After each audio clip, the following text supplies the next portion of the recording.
예수님은 이 산상수훈의 결론 부분에서 세 가지의 이야기를 하시면서 아주 강력한 결론의 말씀을 맺으시는 것을 볼 수가 있습니다.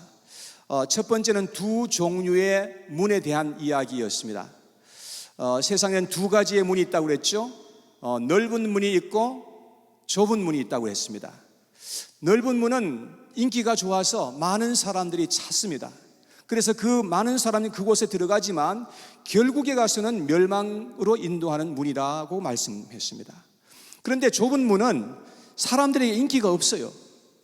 그래서 많은 사람들이 그곳을 찾지 않지만 그러나 그곳에 들어가면 결국은 생명을 얻는 그런 길이라고 예수님께서 말씀을 하셨습니다. 지난주에는 두 종류의 나무에 대한 말씀이었습니다. 세상에는 좋은 나무가 있고 나쁜 나무가 있다는 것입니다. 그래서 좋은 나무에는 좋은 열매가 많이 맺게 되어 있습니다. 그리고 나쁜 나무에는 나쁜 열매가 맺게 된다는 것입니다. 그래서 우리는 예수님 안에서 좋은 나무가 되어야 한다는 것을 주님께서 말씀해 주셨습니다. 오늘은 두 종류의 집에 대한 이야기입니다. 오늘 이야기는 산상수훈의 결론 중에서도 총결론의 그런 말씀인 것입니다. 그래서 24절에 보면 그러므로 라는 말로 시작하는 것입니다. 그러므로, 그래서 지금 이야기한 모든 것을 다 종합한다는 그런 의미로서 말씀하는 것입니다. 여러분, 세상에는 두 종류의 집이 있다고 예수님이 말씀하십니다. 반석 위에 지은 집이 있고 모래 위에 지은 집이 있다는 것입니다. 모래 위에 집을 세우게 될 때에 쉽게 세울 수 있는 그런 장점이 있지만 그러나 쉽게 무너질 수 있다는 단점이 있습니다. 그러나 반석 위에 세우는 집은 결코 쉬운 일이 아니라 정말로 어려운 일입니다. 시간도 많이 걸리고 물질도 많이 들어갑니다. 그러나 쉽게 무너지지 않는 그런 장점이 있다고 하는 것입니다. 여러분들이라면 어떤 집을 세우기를 원하시는 것입니까? 그런데 반석 위에 세우는 집은 무엇과 같은가 하면 하나님의 말씀을 듣고 행하는 사람의 인생과 같다고 하는 것입니다. 말씀을 지키는 것은 참 어렵습니다. 그러나 말씀을 믿음으로 순종하고 나갈 때에 인생이 아주 견고하게 될 수 있고 형통하는 인생이 될 것이라고 주님께서는 말씀해 주시는 것입니다. 그래서 어떤 가운데서도 쉽게 흔들리거나 무너지지 않는 그런 인생이 될 것이라고 말씀하는 것입니다. 자, 그래서 24절과 25절에 예수님께서 이렇게 말씀을 하셨습니다. 다 같이 한번 같이 읽어봐요. 시작. 그러므로 누구든지 나의 이 말을 듣고 행하는 자는 그 집을 반석 위에 지은 지혜로운 사람 같으리니 비가 내리고 창수가 나고 바람이 불어 그 집에 부딪히되 무너지지 아니하나니 이는 주추를 반석 위에 놓은 까닭이요. 비가 내리고 창수가 나고 또 바람이 불었다는 것은 인생의 풍파를 의미하는 것입니다. 우리가 이 세상에 살다 보면 순탄한 때도 있지만 그러나 큰 어려움과 위기가 닥칠 때가 온다는 것입니다. 여기에 있는 사람들, 모든 사람들은 한 번도 팬데믹을 경험해 본 사람이 없습니다. 여러분, 그런데 우리가 이런 팬데믹을 경험하게 될 줄 누가 알았겠습니까?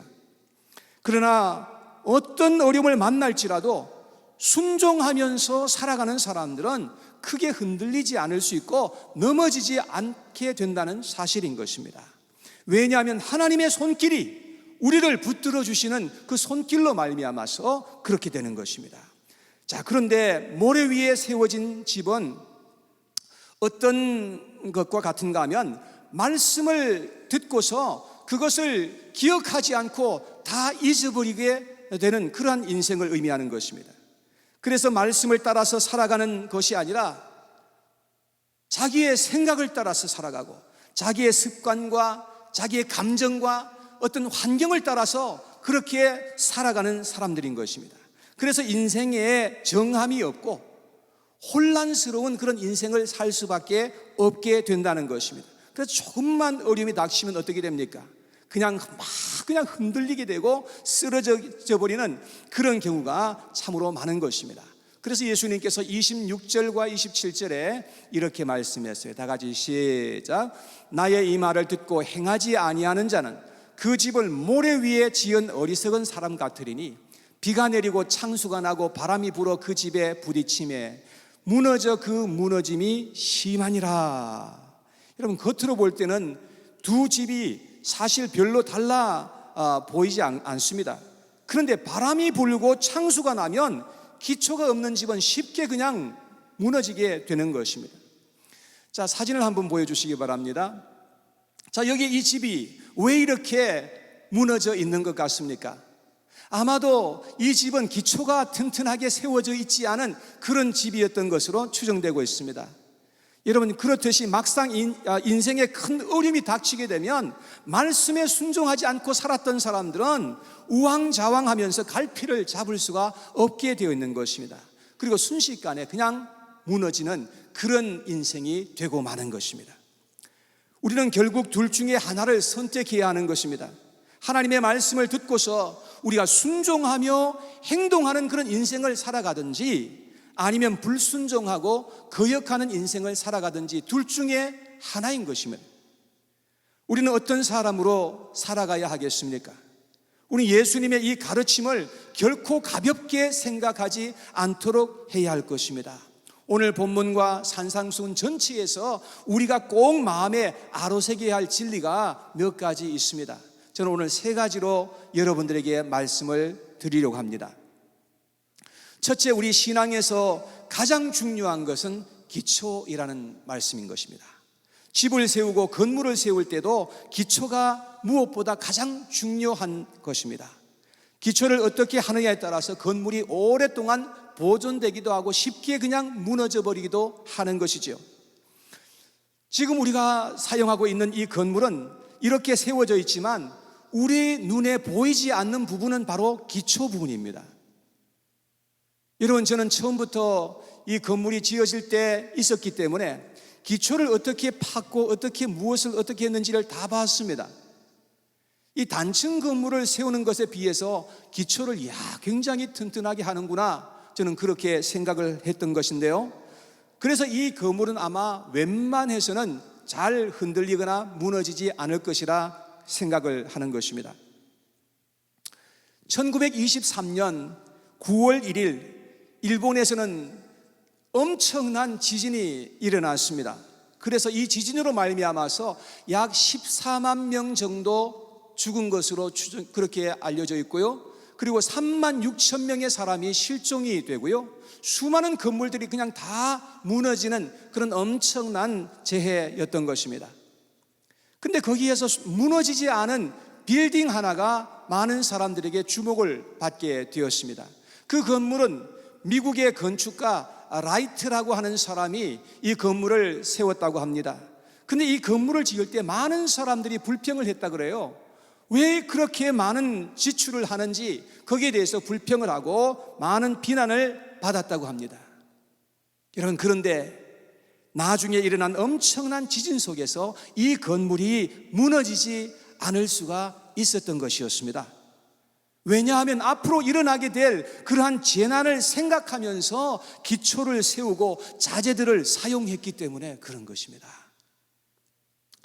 사진 한번 보여주시겠습니까? 여기 있는 이 사람들은 이 바위에다가 지금 기초를 세우는 그런 작업을 하고 있습니다. 여러분, 얼마나 많은 시간이 들겠으며 얼마나 많은 비용이 들 것입니까? 여러분, 이들은 왜 이렇게 기초를 어렵게 공사를 하는 것일까요? 그 이유는 앞으로 다가올 지진과 태풍에도 견딜 수 있도록 하기 위해서 그렇게 땀을 흘리고 있는 것입니다. 이와 같이 우리의 인생에도 기초가 가장 중요하다는 것을 우리가 기억해야 합니다. 우리는 당장 쉽게 살아갈 수도 있겠지요. 그렇지만 장래를 바라보면서 인생의 기초를 지금 잘 놓을 수 있는 그런 사람들이 되어야 한다는 것입니다. 왜냐하면 이 세상에는 항상 작고 큰 여러 가지 어려움들이 계속해서 우리에게 다가오기 때문에 그런 것입니다. 그러나 아무리 힘이 들어도 기초를 튼튼히 놓는 사람들은 결코 후회하지 아니할 수 있게 될 것입니다. 두 번째, 신앙의 기초에 대해서 생각해 보려고 합니다. 여러분, 신앙의 기초는 무엇이라고 생각하십니까? 신앙의 기초는 순종이라고 하는 것입니다. 어떤 분들은 목사님, 신앙의 기초는 믿음이 아닐까요? 라고 이렇게 반문하시는 분들도 있을 수 있겠습니다. 물론 저는 믿음에 근거된 그런 순종을 말하고 있는 것입니다. 그런데 믿음이 있다고 하지만 순종하지 않게 된다면 우리의 믿음이 참된 것인지를 증명할 길이 사실은 없습니다. 그런데 하나님의 말씀에 순종한다면 이미 믿음이 있다는 증거인 것입니다. 여러분, 예배도 참 중요하죠. 기도도 중요하고 선행하는 것도 중요하고 헌금하는 것도 다 중요한 일입니다. 그런데 이것보다도 훨씬 더 중요한 것이 있습니다. 그것이 바로 무엇인가 하면 순종이라는 것입니다. 그래서 사무엘 선지자가 유명한 말을 남겼지 않습니까? 순종이 제사보다 낫다라고 했습니다.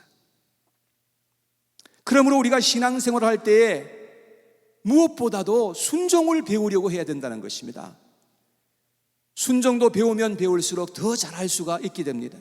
그런데 불순종하는 것도 습관이 되면요, 자꾸 불순종하게 되어 있는 것입니다. 그래서 하나님 앞에서 순종하는 습관과 배움을 통해서 우리가 겸손하게 순종하는 것이, 그것이 신앙의 튼튼한 기초를 만드는 작업인 것입니다. 히브리서 5장 8절 9절에 보면 이런 말씀이 기록되어 있어요. 여기에 그가 아들이시면서도 그랬는데, 그가는 예수님이시죠. 예수님이 아들이시면서도 받으신 고난으로 순종함을 배워서 온전하게 되셨은즉 자기에게 순종하는 모든 자에게 영원한 구원의 근원이 되시고 그랬습니다.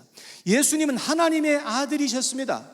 그럼에도 불구하고 그 받으신 고난을 통해서 순종함을 배웠다고 그렇게 말씀을 합니다.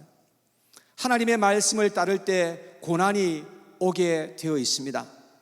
그런데 그런 고난에도 불구하고 순종하게 되면 놀라운 하나님의 그 은혜가 우리에게 임하게 될 것이라고 성경은 약속하고 있습니다.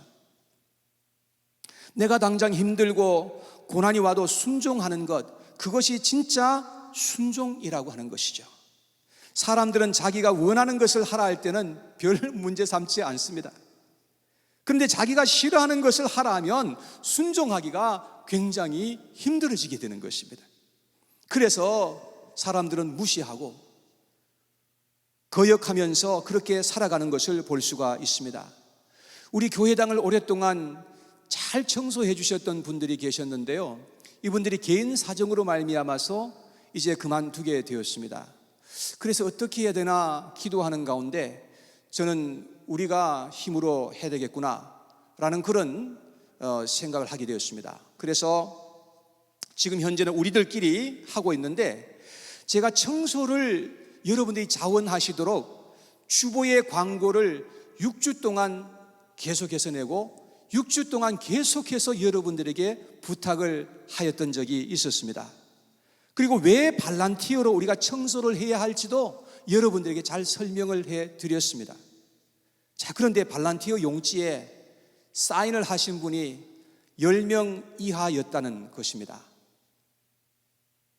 지금 교회에서 다른 일로 봉사하시는 분들도 물론 있으십니다만은 지금은 평소에 비해서 봉사할 일이 그냥 확 줄어버렸습니다. 그래서 예배 후에 친교도 없지요. 또 예배도 그전처럼 많지 않죠. 활동하는 것도 많지 않죠. 여러분, 그래서 지금 어쩌면 봉사를 하고 섬기고 싶은데 하지 못하는 것 때문에 안타까워 하시는 분들도 있으시리라고 저는 생각을 하거든요. 그래서 교회 청소는 섬기고 봉사할 수 있는 절호의 기회인 것입니다. 한 달에 한 번, 1시간만 시간을 내달라고 하는데도 불구하고 외면하시는 것입니다. 왜 그럴까요? 자기가 싫어하는 일은 그냥 외면하는 것입니다. 그것이 우리에게 있어서 습관이 되어버린 것입니다. 저는 여러분들을 부끄럽게 하려고 이런 말씀을 드리는 것이 절대로 아닙니다. 많은 경우 하나님은 저를 통해서 여러분들에게 무엇을 말씀하게 하시는 것임을 저는 말씀드리고 싶은 것입니다. 겉으로 볼 때는 사람이 이야기하는 것 같으죠. 그렇지만 하나님께서는 저를 시켜서 여러분들에게 말씀하게 하신다는 것입니다. 매달 성경 구절을 한 구절씩만 암송합시다 라고 도전했습니다. 지금 올해까지 5년째 지금 하고 있습니다. 그런데 그 말씀을 따라서 순종하면서 지금까지 하시는 분들은 아주 소수에 불과한 것입니다. 팬데믹이 시작되면서 저는 여러분들에게 도전했습니다. 성경을 우리 손으로 한번 써봅시다. 그런데 열심히 순종하시는 분들은 지금도 쓰고 계세요. 그런데 아예 무시하고 하시지 않는 분들도 참으로 많다는 것을 알게 됩니다. 언젠가 제가 보여드리겠지만 제 방에는 이만큼 써서 공책을 가지고 오신 분들이 이만큼 됩니다. 또 성경 퀴즈를 매주 우리가 하고 있는데요, 성경 퀴즈를 통해서 성경 전체를 통독해 봅시다 라고 제가 도전을 했습니다. 그리고 올해 3년째 지금 하고 있는데요, 하시는 분들도 꽤 많습니다. 작년 2020년도에 하신 분들은 15명이 끝까지 하셨습니다. 그런데 여전히 하시지 않는 분들은 하시지 않고 계시는 것이죠. 제가 볼 때는 그래요. 순종하시는 분들은 제가 무슨 얘기를 해도 순종하려고 애를 쓰시는 것을 볼 수가 있습니다. 여러분, 하나님은 이런 모든 일을 통해서 우리를 훈련하시는 것임을 우리가 알아야 되는 것입니다. 이스라엘 백성들이 광야에 있을 때에 하나님께서 모세를 통해서 말씀하게 하시면서 그들을 훈련하셨던 그런 사실들을 우리는 보지 않습니까? 우리는 작은 것에서부터 순종하는 것을 배우는 것이 아주 중요하다는 것을 우리는 깨달아야 한다는 것입니다. 그래야 믿음이 발전할 수 있게 되고 건강하게 되고 우리가 겸손할 수 있는 그런 영혼을 갖게 되는 것입니다. 우리 모두 하나님께 순종하는 복된 인생들을 살아갈 수 있게 되기를 간절히 원합니다. 세 번째, 신앙에는 반드시 시험이 있고 결산이 있음을 기억하자 하는 것입니다. 세상에서 뭘 하더라도 결산이 있는 법입니다. 세금 보고를 하는 것도 하나의 결산 중에 하나인 것입니다. 그래서 세금 보고를 생각하면서 열심히 1년 동안 준비하셨다가 세금 시즌이 되면 그것을 보고하는 것입니다. 우리는 시험에 대해서 두 가지로 생각해 볼 수 있습니다. 첫 번째는 이 세상에 사는 동안에 반드시 시험이나 시련이 찾아온다 하는 것입니다. 그래서 그런 때를 생각하면서 미리 준비하는 인생을 살도록 해야 한다는 것입니다. 두 번째는 우리는 인생의 마지막 총결산을 해야 하는 때가 반드시 온다는 것을 성경은 말씀하고 있습니다. 성경에 보면 모든 사람들이 하나님 앞에서 마지막 심판을 받게 될 것이라 말씀합니다. 히브리서 9장 27절입니다. 한 번 죽는 것은 사람에게 정해진 것이요 그 후에는 어떻게 됩니까? 심판이 있으리니. 그래서 우리는 이 두 가지를 함께 생각하면서 인생을 살도록 해야 한다는 것입니다. 건물을 지을 때는 지진이나 허리케인이 올 것도 생각하면서 지어야 하는 것입니다. 그렇듯이 우리도 세상을 살아가면서 힘들고 어려울 때를 생각하면서 미리 준비하면서 살아가는 사람들이 되어야 된다는 것입니다. 그것이 정말로 지혜로운 사람이라고 말할 수 있는 것입니다. 미리 준비한 사람들은 시험의 때가 바로 진가를 발휘하는 그런 시간이 될 것입니다. 하나님께서 예레미야서 12장 5절에 이스라엘 백성들에게 이렇게 말씀을 하셨습니다. 12장 5절에 같이 한번 읽어봐요. 시작. 만일 내가 보행자와 함께 달려도 피곤하면 어찌 능히 말과 경주하겠느냐. 내가 평안한 땅에서는 무사하려니와 요단강 물이 넘칠 때에는 어찌하겠느냐. 평안할 때는 별 문제가 없죠. 그런데 요단강이 창일할 때가 반드시 온다는 것입니다. 우리 인생에서 그런 때를 만나게 될 것을 알고 미리 대비하면서 살아야 하지 않겠느냐, 주님께서 하신 말씀입니다. 지금 미국에서는 그래도 믿는 사람들이 큰 어려움을 없이 그냥 신앙생활을 할 수 있는 그런 환경입니다. 그러나 앞으로 많은 핍박이 올 것을 우리가 예상하고 준비할 수 있는 그런 삶을 살아야 된다고 하는 것입니다. 왜냐하면 성경에 보니까 그러한 때가 올 것을 말씀하고 있기 때문에 그런 것입니다. 그래서 평안할 때 지금 우리가 잘 해야 된다는 것을 깨닫게 되는 것입니다. 평상시에는 늘 기도하고 믿음을 위해서 애쓰시는 분들은 시험의 때가 와도 모든 것을 잘할 수 있도록 하나님께서 은혜를 베풀어 주셔서 그 모든 것을 이길 수 있도록 하여 주시는 것입니다. 그런데 평안할 때에 생각 없이 살고 게으름을 피우면서 쉽게 살아가시는 분들은 고통의 날에 크게 흔들리게 된다는 사실을 우리는 알아야 한다는 것입니다. 고린도전서 3장에 보면은 각 사람의 인생은 불로 시험할 때가 온다라고 말씀해 주고 있습니다. 자, 고린도전서 3장 3장 12절 13절인데 9절이 잘못되었습니다. 자, 같이 한번 읽어보겠습니다. 시작. 만일 누구든지 금이나 은이나 보석이나 나무나 풀이나 지푸로 이 터 위에 세우면 각 사람의 공적이 나타날 터인데 그 날이 공적을 밝히리니 이는 불로 나타내고 그 불이 각 사람의 공적이 어떠한 것을 시험할 것임이라. 여러분, 우리가 이 땅 위에 살아가면서 시험의 때도 있지만 여러분, 마지막에는 불로 시험할 때가 온다는 것을 성경은 말씀해 주고 있는 것입니다. 그런 심판의 때에 견딜 수 있는 인생은 참으로 복된 인생이라 할 수 있는 것입니다. 사랑하는 여러분, 이러한 축복이 저와 우리 모든 성도님들에게 함께하게 되기를 간절히 축원합니다. 이제 결론의 말씀을 드리겠습니다.